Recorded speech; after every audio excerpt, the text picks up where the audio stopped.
Donc sur cette dame, j'ai travaillé sur ses cicatrices. Elle a déjà fait un premier peeling et aujourd'hui elle revient pour son deuxième. Et là, je vois une belle luminosité, moins de points noirs, moins de boutons, moins de kystes au niveau de la mâchoire. Ensuite, j'ai travaillé sur elle avec un peeling pour les cicatrices sur les joues.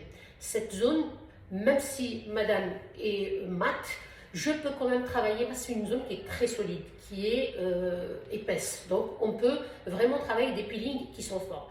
Et les peelings pour les cicatrices sont quand même assez forts parce qu'ils provoquent une pelée excessive, vraiment une grosse pelée pour venir affiner justement le grain de peau et enlever cette épaisseur de peau et enlever les creux des cicatrices pour qu'on puisse diminuer un maximum les cicatrices épaisse et essayer d'éliminer les cicatrices superficielles. Alors, dans ce cas, aujourd'hui, c'est son deuxième, je vois un très beau résultat, j'en suis contente.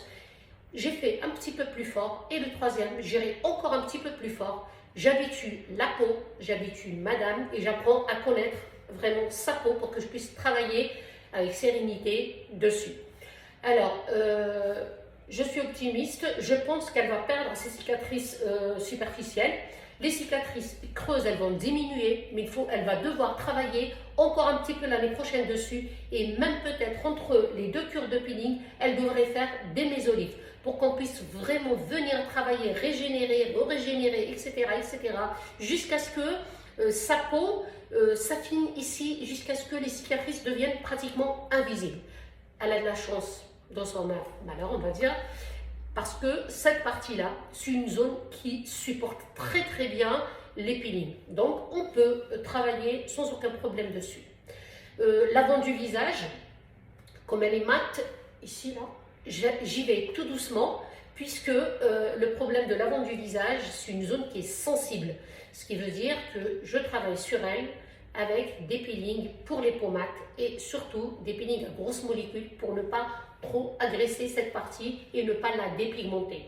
Donc voilà pour aujourd'hui.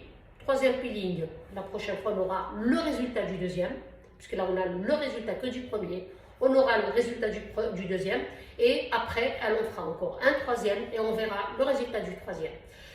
Et voilà, donc comme j'ai dit, entre les deux, elle va devoir travailler dessus avec d'autres soins, comme le mésolift par exemple.